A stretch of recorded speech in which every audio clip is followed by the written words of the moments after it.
Good evening, everybody, and welcome to this Principal's presentation as part of our virtual event here at Haywards-Heath College for June 2021. I'm Paul Riley, the very proud Principal of Worthing College and Haywards-Heath College, and I'm delighted to be joined this evening by my colleague Ben Fryer, the Vice Principal here at Haywards-Heath College. Next slide, please. Just as we go to introduce this session, I'd like to reinforce the fact that there's an opportunity at the end of our session for us to answer any questions that you might post in the Q&A box. So please do, if you've got any questions, please let us know them and we'll do our level best to answer them this evening. If we can't, we'll update our facts document on website in due course. And also this whole session is being recorded and you'll be able to watch it at your leisure through our website in due course. A little introduction to this evening. What we hope to get out of this evening is to give you an insight into Haywards-Heath College, exploring the very different study options available to you, as well as the wealth of support we offer to our students in what is a truly inclusive environment. We hope that you'll be inspired and get an insight into what makes us outstanding and the right choice for your further education. Next slide, please. Haywards-Heath College is a proud part of the Chichester College Group, which comprises 5 colleges: Chichester, Brinsbury, Crawley, Haywards-Heath itself, and Worthing College. It is the largest college group in Sussex and one of the most successful nationally. Next slide, please. The Chichester College Group organisation has a budget of £60 million annually. We actually have about 1,500 staff. We educate over 6,000 16 to 18-year-olds across our 5 colleges and some 20,000 students in total. We have courses covering all 15 of the government-defined programme areas with provision from foundation to HND and foundation degrees. So a very broad curriculum offer is in place. Next slide, please. In March 2020, Chichester College Group was judged to be outstanding in all aspects of inspection by Ofsted, which was a remarkable achievement. We were delighted with this outcome as testament to the outstanding delivery of teaching and learning and support services we provide, which leads to amazing results and experiences for our students as we deliver our mission of truly changing lives through learning. At that point, I'm going to hand over to my colleague Ben Fryer for the next slide. Hello, good afternoon all, and thank you for joining us this afternoon on this glorious evening. As Paul mentioned, part of what we do here is deliver outstanding education, but the other part of what we do is that more holistic offer for the students, and that is all of our enrichment offer. So trips, visits and speakers, as you can see here on this slide. Over the years, we've run multiple opportunities across the group, and you can see there sort of trips overseas, including trips to Costa Rica and New York and Sri Lanka, to name a few.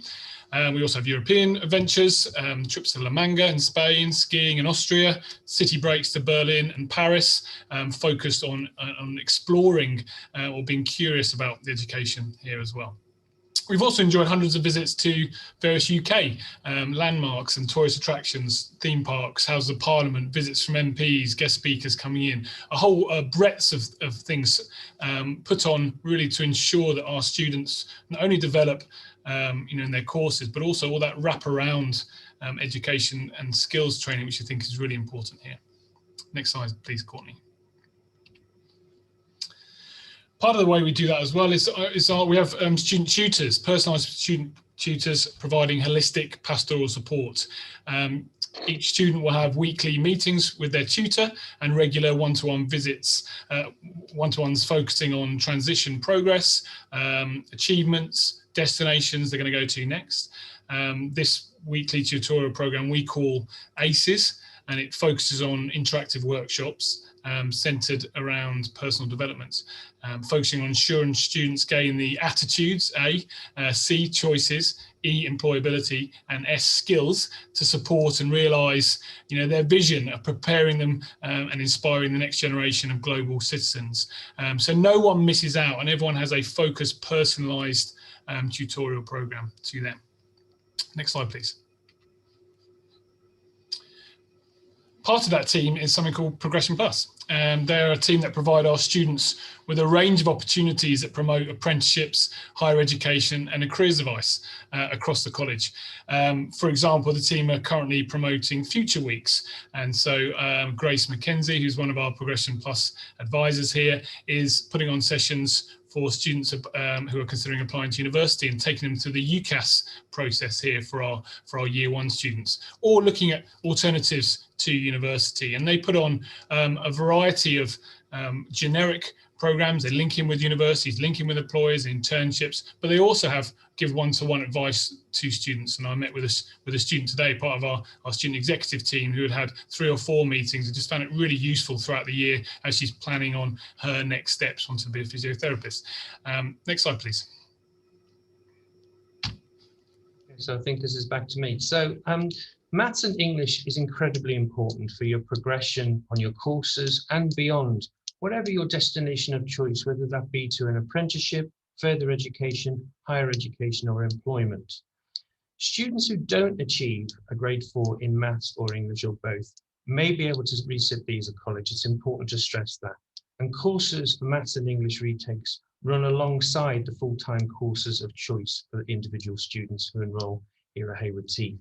Resits are available in November or the summer or both. This is all part of our mantra, I love maths and English, which is very important to us because we stress this to all our students, irrespective of whether you have to do a retake in your maths and English. Maths and English is an incredibly important element of your study program that you'll partake of when you actually join us here at Hayward Heath as a student. Next slide, please.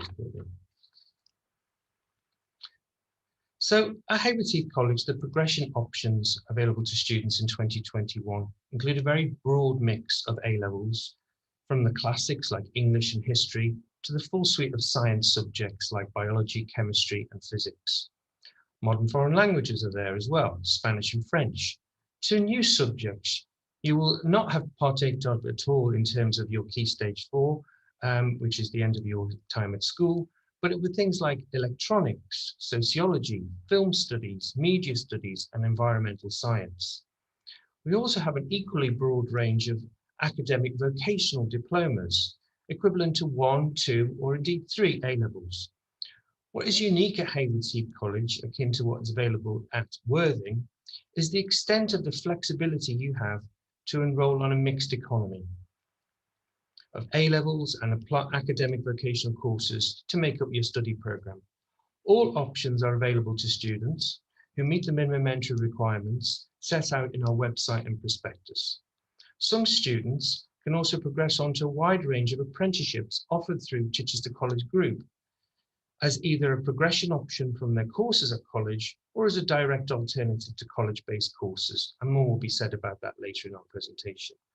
Before we go to the next slide, can I just reiterate the opportunity for students to, or indeed parents, to ask any Q&A today. So if you'd like to ask a question, please do get it posted on the Q&A option, and we'll look at that at the end of this presentation, which will come shortly. I'm going to hand back to my colleague, Ben. Thanks, Paul. So the first element of those progression options, as Paul mentioned earlier, are our A-levels. And we've got a fantastic array of A-level courses for you to choose. And if you're not sure, you can go onto our website and have a look at those. And there's videos on there telling you a bit more about those. Students who choose an A-level program generally choose 3 A-levels over 2 years. The content culminates in a set of exams at the end of year 2.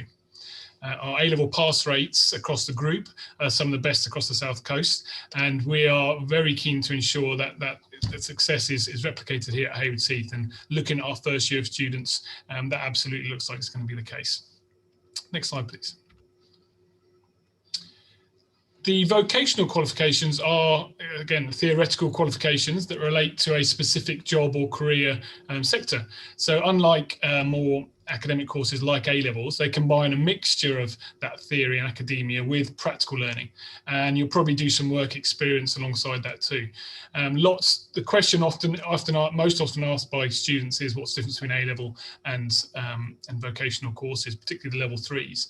And I think the main thing would be to say is that actually the course content, the things you study within the course is very, very similar. It's how the course is taught, so more practical elements of the vocational, and the method of assessment, so an assessment over the 2 years rather than at the end of the 2 years. Each vocational course is generally taken over 2 years in the same way, unless it's a level 1 level 2 course stepping up. There are 2 levels. Level 2 courses are equivalent to GCSEs and require either 4Ds or 2 grade 3s, depending on the course combination, whether it's a step up or the BTEC Sport or the transition T-level. And then we have the level 3 courses, and there are things like applied law or applied science, applied psychology, and they're equivalent to A-levels and require 5 grade 4s at GCSE or better, and must include English or Maths GCSE. And you can do, as Paul mentioned earlier, that mixed economy. You can combine vocational courses and with A-levels, so do 2 A-levels and 1 vocational course or vice versa. And that's very common with our students here, if you prefer that mixed model of learning. Paul, over to you. Okay, so final call for any Q&A. We don't have any questions posted so far, so you'll be able to guarantee you'll get your question answered if you post it at this point. So I'm going to go on to Step Up. This was mentioned very briefly in the previous slide. I'm really excited about the Step Up programme. The Step Up is unique to Hayward Heath. It was introduced last year, so this academic year running now, and is being extended to Worthing from this coming September. The Step Up is very much a unique course. It's a course around vocational studies and, as it says, employability skills, with a mix of units, which makes it really interesting because it's not just one subject area. Those units covering areas including business, leisure and tourism, health and care, science and sport are reflective of the demand we see coming from students for this type of provision. Experience of the workplace is also integrated into this course, including masterclasses for entrepreneurs and that idea of wider work experience opportunities that are fully integrated into the plan for the delivery of the students who participate in this course. English and Maths GCSE retakes are also included as required. And another key focus of this course is the idea of development of skills over time.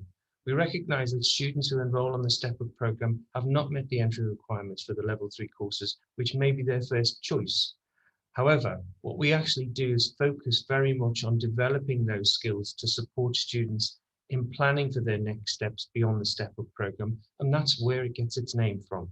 It's a step up to the next stage for your education post-16. So the academic skills support sessions are fully integrated and run throughout the whole of the duration of the academic year for the Step Up programme. What we're also about in this course is giving students opportunity to experience advanced level learning in either A-level or level 3 vocational classes. This takes place between February to Easter, and it's uniquely designed around the individual students' preferences and destination plans. So if you are a student who really wants to go into health and social care, for example, you would be able to go to the health and social care classes at level 3 to be able to experience the learning that would be open to you if that's your next choice in terms of your destination beyond the Step Up programme. Equally, if you want to transfer into an A-level programme, so something like business studies, then that's something that you would look at in terms of building that into your experience and going to those lessons and function as a student in the classes between that period of February to Easter in doing the work in and out of the lessons. Workplace apprentice shadowing is also integrated to give students an insight into the demands upon apprentices in the workplace. It's really important to recognise that this is an ever-growing area of progression for students as an alternative to higher education or direct employment. And the workplace apprentice shadowing that's integrated for Step Up students is again unique in giving them that opportunity to shadow an apprentice in a subject or sector area that you might be interested in individually. So the minimum entry requirement for Step Up is 2 3s at GCSE. It's important to stress that there's still this minimum entry requirement to access this programme because it is operating at a level 2 to support progression to level 3 as one of the choices from the completion of the Step Up programme. Next slide, please, Courtney. So I want to say a little bit about apprenticeships, if I may, just to give a little bit of an insight into apprenticeships, because we know it's an ever-growing area of interest for progression for our students, both at college and those students who are seeking to join us from the coming academic year in terms of where they would go to beyond their college life. So apprenticeships are very much about a real job. They give you an opportunity to learn while you earn. And they are work-based, so you work directly with an employer. And what is really interesting is that as apprenticeships have developed over the years, it's been really important to recognise the change that's taken place in apprenticeship delivery. And at this point in time, every apprentice has access to what's called 20% off the job training. So this means that for 20% of your time, of your contracted hours, you are enabled to access the training and support you need to support you in the achievement of your qualification alongside the work experience that you're gaining from the 80%. So there's a real opportunity here to mix working with learning. Apprenticeships are available from level 2 right through to degree level apprenticeships, and more degree level apprenticeships and high level apprenticeships are coming on board so that you can have a seamless transition from your school to apprenticeships, or from school, college to apprenticeships, right the way through to degree level provision. Chichester College Group is really well placed to support you in terms of apprenticeship provision, as the highest achievement rates for apprenticeships in Sussex and Hampshire. And there's a huge range of apprenticeship opportunities available in terms of the standards that are on our website. And you can look at the A to Z of the Apprenticeship Finder, or indeed email apprenticeships@chichester.ac.uk. So that concludes our slides. Okay, I'm going to go to the next slide if I may, Courtney, and just check whether we've got any questions that have materialised while we've been going through our presentation. And I'm really pleased to say we have got some. Okay, so I'm going to start with the notion of when is the induction day. Okay, so Ben, I believe that's the 8th of July. Is that correct? Yeah, that's exactly right. So 8th of July, we invited students in. We'll be sending the booking link out on the 22nd of June for them to book their slots and construct their timetable of things they'd like to go to. And we've also got 2 Year 10 taster days happening the 2 previous days before that, so the Tuesday the 6th and Wednesday the 7th of July. With a similar thing, sort of taster, really good taster lessons in a number of different subject areas for you to see what it's like. And Claire, you asked, do vocational applied qualifications count for the same number of UCAS points as A-levels? Claire, the answer to that is definitively yes, depending on whether you're doing a 1, 2 or 3 A-level equivalent vocational course. They're exactly the same UCAS points in terms of total relative to the equivalents. Ben, would you like to pick up the next question? Yeah, thanks, Paul. Let's have a look. Question here from Thomas. Any advice in supporting our child on what A-levels to choose? Yeah, absolutely. We always start with a fundamental base, choose subjects they're really passionate about and enjoy and that they're good at. And I think they need to have one eye on the future, but actually if they stick with those 2 fundamentals, they can't go too far wrong, and actually it means they'll really enjoy the courses and really be motivated to do well in them. Then I would look at have a look on the website and look at our subject videos. Then I would come to taster days and intro days, and that talking to the staff, talking to students is a great way to find out what's right for them. And there's always a bit of uncertainty at the beginning, particularly with some of the new courses they've never studied before, psychologies and the laws, and which is why we offer some opportunity to change subjects in those first few weeks here in September. So thanks for that question, Thomas. This is from Shiri. Is the qualification in sport equivalent to 3 A-levels? Yeah, absolutely it is. So we run applied courses in single A-level equivalents, double A-level equivalents and triple A-level equivalents, and universities see them in exactly the same weight and UCAS points as A-levels.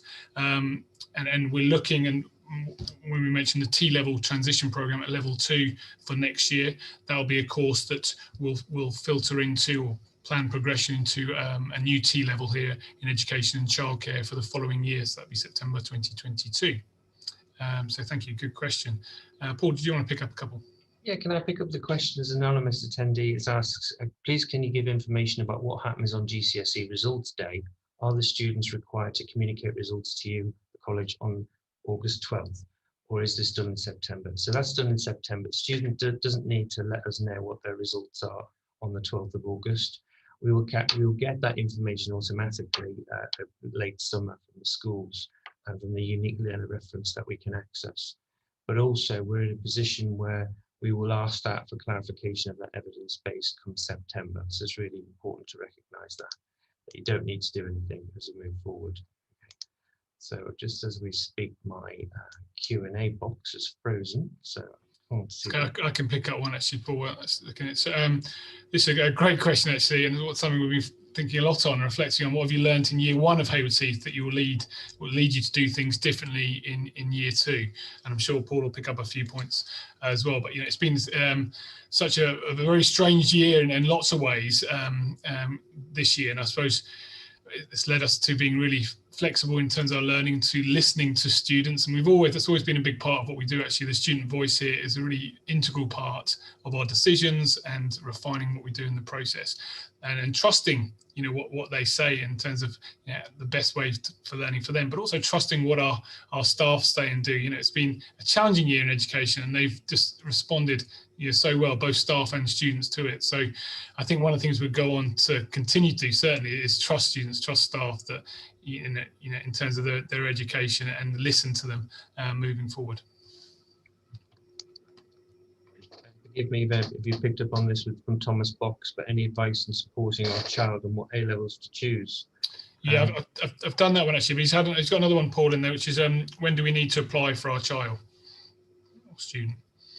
As soon as possible is the answer to that. It's the immediate answer.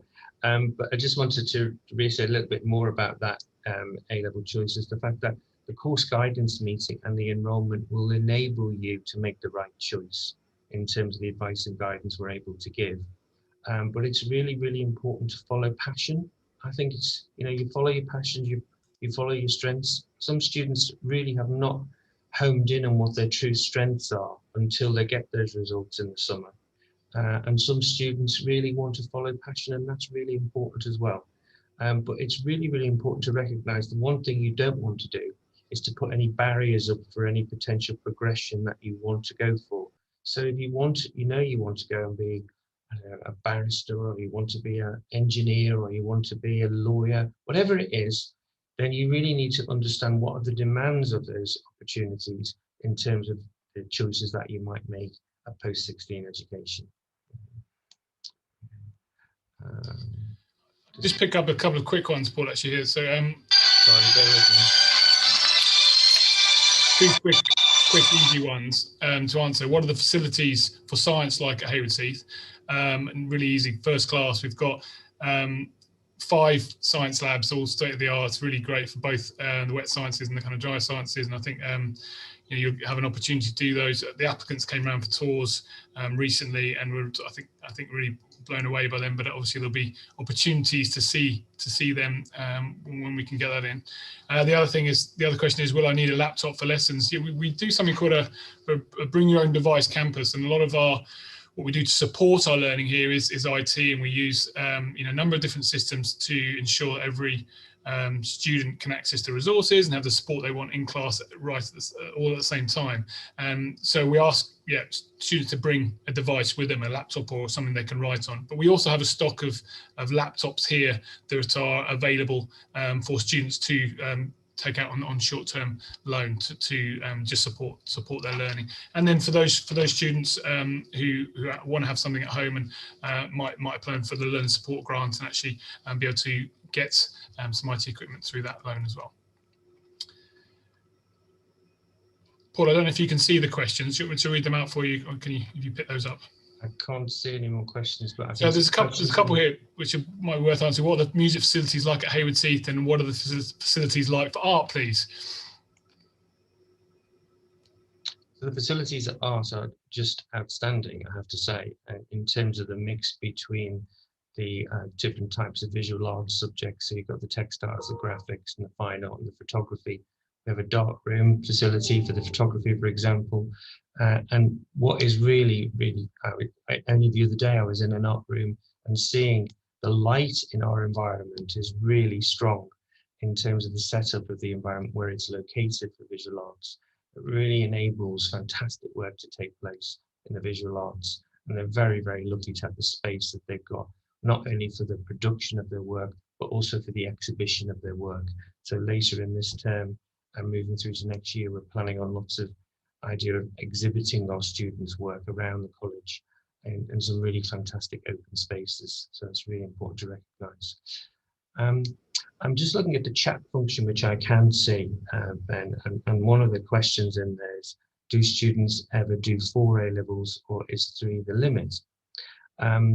So the thing to say about this is, if 4 A-levels is in your interest as a student, in terms of it would support your progression, and you have a high level of performance at the end of your Key Stage 4, then 4 A-levels will be the right thing for you to do.